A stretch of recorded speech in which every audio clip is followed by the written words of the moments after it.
Hi, I'm Allison with Advanced Pure Air. Today we're going to be talking about and unboxing the ZBOX sterilizer with UVC. So let's get started.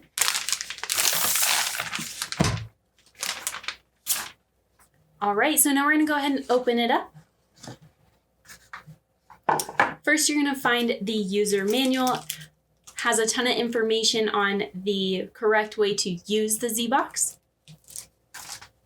You will also find a USB charging cable within the box. This is how you are going to plug the box in. All right, so now we have the box right here. I'm gonna go ahead and open it up. You can place many items into it, such as your phone, your keys, your wallet, and more. And you simply just close the box, push the button, and it'll turn on for 8 minutes with the UV light inside of it. And then after 8 minutes, the light will turn red, telling you that it is now disinfected and sanitized and ready to go. So you simply just open it back up, grab your items, and they are sanitized.